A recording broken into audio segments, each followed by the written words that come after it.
बर्फबारी से तबाही, बर्फानी तोदे गिरने और लैंडस्लाइडिंग से हादसात, रास्ते बंद, सयाह फंस गए। इमदादी कार्रवाइयां शुरू। कमराट रोड रिकोट के मकाम पर लैंडस्लाइडिंग के बायस बंद, सयाह और मकामी अफराद महसूर। शाहराह कराक्रम भी मुख्तलिफ मकामात से बंद, गाड़ियां फंस गईं। कई जगहों में सयाहों को मकामी स्कूलों में ठहराया गया। मुजफ्फराबाद में लोहार गली रोड बड़ी गाड़ियों के लिए बंद कर दी गई। पीर चनासी रोड पर भी लैंडस्लाइडिंग का खदशा। वादी नीलम में सैरी के मकाम पर स्नो स्लाइड आने से 40 से जायद मुसाफिर फंस गए। नथिया गली में भी बर्फबारी के बाद सयाहों की गाड़ियां फंस गईं।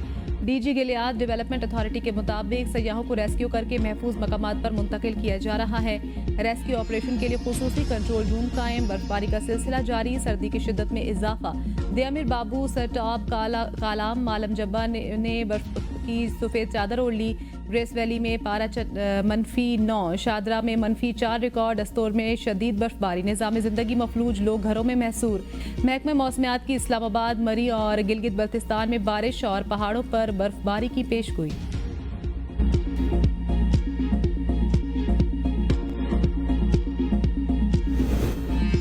रावलपिंडी, इस्लामाबाद में मूसलाधार बारिश। चैंपियंस ट्रॉफी के मैच के लिए क्रिकेट टीमों की आमदोरफ्त और अबू जहबी के वली अहद शहजादा शेख खालिद बिन मोहम्मद के दौरे बायस शहर में ट्रैफिक का निज़ाम दरहम बरहम। कई घंटों के ट्रैफिक जाम के बायस बच्चे, खवातीन, मरीज और मुलाजमत पेशा अफराद रुल गए।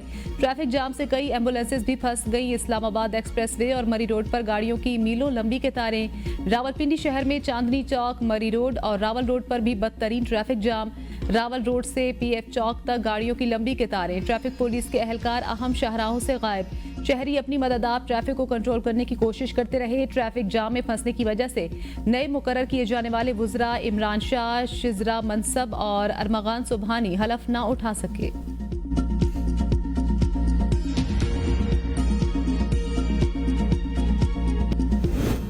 अबू जहबी के वली अहद शहजादा शेख खालिद बिन मोहम्मद इस्लामाबाद का दौरा पाकिस्तान। ऐवान सदर में अबू जहबी के वली अहद को निशान पाकिस्तान देने की तकरीब। सदर मुमलिकत आसिफ अली जरदारी ने शेख खालिद बिन मोहम्मद को निशान पाकिस्तान से नवाजा। तकरीब में वज़ीर आज़म शहबाज शरीफ की भी शिरकत। नायब वज़ीर आज़म इसाक डार और चेयरमैन सेनेट यूसुफ रजा गिलानी और विफाकी काबीना के अरकान समेत आला हुकाम मौजूद थे। इससे पहले इस्लामाबाद पहुंचने पर शहजादा शेख खालिद बिन मोहम्मद का सदर मुमलिकत, वज़ीर आज़म शहबाज शरीफ और विफाकी वुज़रा ने इस्तकबाल किया। पाकिस्तान और मुत्तहिदा अरब इमारात में बैंकिंग के शोबे में ताउन की दस्तावेज का तबादला हुआ। कानकनी के शोबे में ताउन का मुआहदा, रेलवे के शोबे में 2 मुफाहमती यादाश्तों का तबादला किया गया।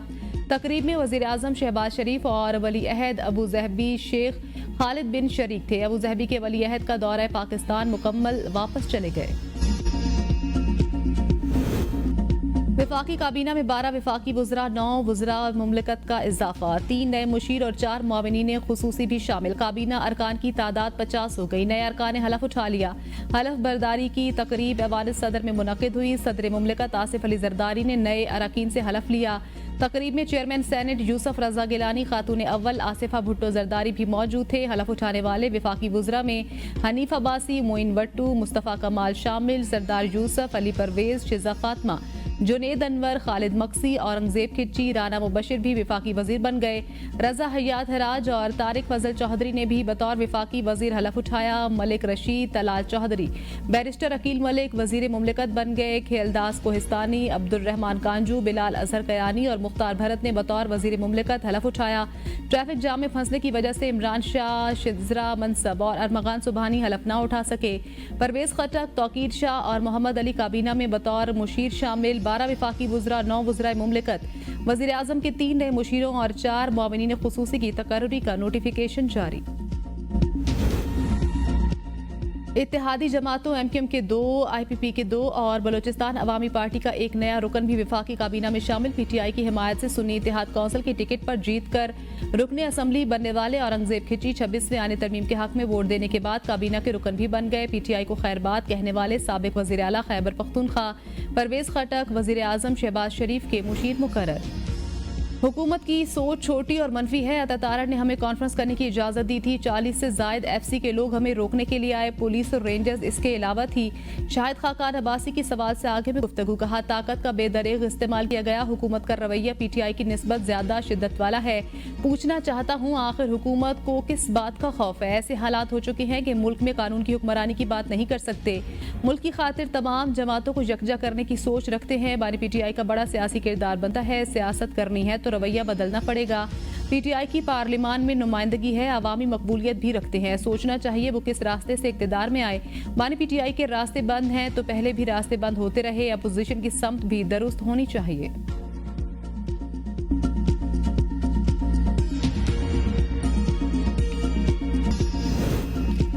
इजाजत ना मिलने पर इस्लामाबाद के होटल की लॉबी में अपोजिशन इत्तेहाद की कॉन्फ्रेंस। दाखिले से इनकार पर अपोजिशन रहनुमा होटल का गेट जबरदस्ती खोलकर होटल में दाखिल। इंतजामिया ने पुलिस को तलब कर लिया। उमर अयूब ने कहा पाकिस्तान में कानून की बालादस्ती होनी चाहिए, मौजूदा हुकूमत जाली है। मेहताब अब्बासी ने कहा मुल्क बचाना है तो कानून की बालादस्ती कायम करनी होगी। हुकूमत छोटे से प्रोग्राम से डरती है। बलोचिस्तान में बदअमनी है, वहाँ के लोगों की कोई सुनने वाला नहीं। मुस्तफ़ा नवाज खोखर बोले पीका कवानीन के बाद इस मुल्क में आज़ादी इजहार राय खत्म कर दिया गया। साहबजादा हामिद रजा बोले होटल की इंतजामिया से कहूँगा हमारे पैसे वापस करो, मसला असम्बली में ले जाऊंगा कि हमें कहा गया गेट फलांग कर अंदर आओ। सलमान अकरम राजा ने कहा यह सियासत नहीं, शराफत का मामला है। पाकिस्तान के नौजवान चाहते हैं उन्हें सुना जाए, वो भेड़ बकरियां नहीं। मिफ्ता इस्माइल ने कहा वोट को इज्जत सिर्फ उस वक्त नहीं दी जाती जब आपको वोट मिल रहा हो। आज नून लीग को मुंह छुपाने की जगह नहीं मिल रही।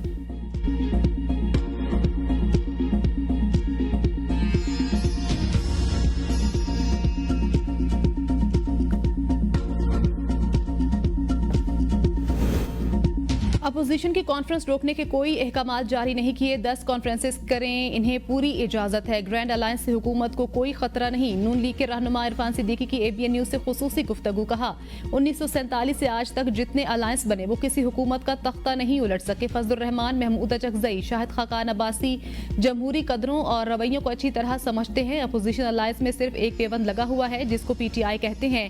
वो पाकिस्तान की मुफाद को तरजीह नहीं देती। इनके अपने अहदाफ और मकासद हैं। इनके लिए बानी PTI की रिहाई शायद दुनिया का सबसे बड़ा मकसद है।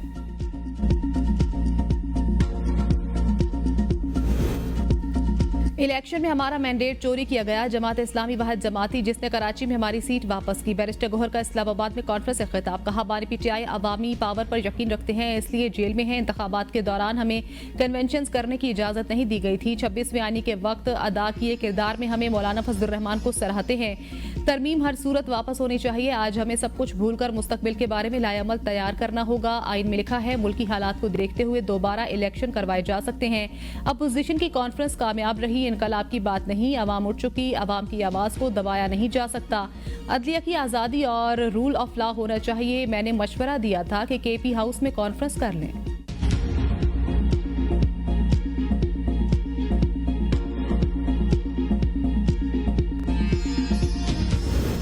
जब भी मुल्क तरक्की की राह पर गामजन हुआ सियासी बहरानों में धकेला गया। नवाज शरीफ की मुस्लिम लीग नून खैबर पख्तूनख्वा के सूबाई ओहदेदारों से गुफ्तगू, कहा पाकिस्तान की तरक्की का सफर उस वक्त तक मुकम्मल नहीं होगा जब तक तमाम सूबे इसमें शरीक न हों। पाकिस्तानी अवाम की खुशहाली और मुल्क को तरक्की याफ्ता ममालिक की सफ पे खड़ा करना नून लीग का एजेंडा है। एक बार फिर मुल्क को बहरानों से निकालने का बेड़ा उठाया है। अल्लाह ताला की मदद से पाकिस्तान की मईशत को बहाली के रास्ते पर डाला है। मुल्क में सियासी इस्तेहकाम और पॉलिसियों का तसलसल तरक्की के लिए नागुज़ीर होता है। नवाज शरीफ का जाहिद खान की मुस्लिम लीग नून में शमूलियत का खैर मकदम, कहा उनकी शमूलियत से नून लीग की ताकत में इजाफा होगा। खैबर पख्तूनख्वा के अवाम ने तहरीक पाकिस्तान और दहशतगर्दों के खिलाफ बड़ी कुर्बानियां दी हैं।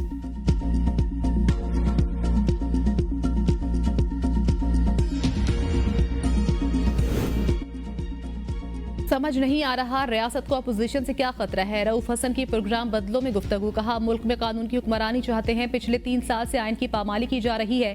तस्लीम करते हैं अपने दौरे हुकूमत में हमसे भी गलतियां हुई। हमारी हुकूमत में अपोजिशन जमातों ने 4 मरतबा एहतजाज किया। हमने किसी को नहीं रोका और ना ही झूठे मुकदमात बनाए। होटल इंतजामिया पर हुकूमत की जानिब से दबाव डाला गया। हम सड़कों पर निकले ही नहीं, बंद कमरे में गुफ्तगू कर रहे थे। ये नहीं हो सकता, आप हमारी स्पेस लेते रहे और हम चुप रहें। PTI चाहती है मुल्क की खातिर तमाम जमातें इत्तेहाद से चलें। मसाइल के हल के लिए तमाम जमातों को इकट्ठा बैठना पड़ेगा।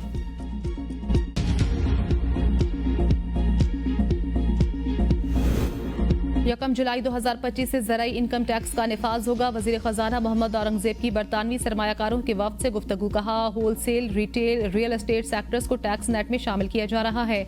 हुकूमत माली नज़्म ज़ब्त और सरमायाकारी के फ़रोग़ के लिए पुरज़्म है। अखराजात में कमी और मालियाती नज़्म ज़ब्त हुकूमत की अव्वलीन तरजीह। बरामदात पर मबनी तरक्की हुकूमती एजेंडे में सर फहरिस्त है। पाकिस्तान पांडा बॉन्ड्स के मुज़ाकरात में मसरूफ़ है। आबादी में इजाफा और मौसमियाती तब्दीली पाकिस्तान के बड़े चैलेंजेस हैं। वफ्द की वज़ीर ख़जाना को लंदन में इन्वेस्टर्स डे में शिरकत की दावत। मुलाकात में पाकिस्तान की मईशत, सरमायाकारी और इक़्तिसादी इस्लाहात पर गुफ्तगू की गई। ऑफिशियल सीक्रेट एक्ट के तहत मुल्जिमान की हवालगी तफ्तीश मुकम्मल होने के बाद ही मुमकिन होगी। सुप्रीम कोर्ट आईनी बेंच ने वाज़ेह कर दिया। फौजी अदालतों में सिविलियन ट्रायल केस की समाअत के दौरान वकील फैसल सिद्दीकी ने दलाइल में कहा, कमांडिंग ऑफिसर्स ने मुल्जिमान की हवालगी के लिए दरख्वास्तें दी। दरख्वास्त के अल्फाज में एतराफ़ हैं कि तफ्तीश मुकम्मल नहीं हुई थी। इंसदादे दहशतगर्दी। अदालत ने मुल्जिमान की हवालगी के लिए जो वजूहात दी वो मज़े का खेज़ हैं। अदालत ने मुल्जिमान को तफ्तीश मुकम्मल होने से पहले ही कसूरवार लिख दिया। जस्टिस मोहम्मद अली मजहर ने रिमार्क्स दिए, रावलपिंडी और लाहौर की अदालतों के हुक्मनामों के अल्फाज बिल्कुल एक जैसे हैं। मुल्जिमान की हवालगी का कानूनी इख्तियार सिर्फ उनको ही है। जस्टिस जमाल मंदुखैल ने कहा, लगता है इंसदाद दहशतगर्दी अदालतों के जजेस की अंग्रेजी के काफ़ी मसाइल हैं। मेरे हिसाब से तो आर्टिकल 59 की शिक 4 का इतलाक भी इन पर ही होता है जो आर्मी एक्ट के ताबे हों। जस्टिस हसन अजहर रिजवी ने रिमार्क्स दिए, हवालगी FIR पढ़ें, इसमें इल्ज़ाम फौजी तंसीब के बाहर तोड़ फोड़ का है। केस की समाअत पीर तक मुलतवी।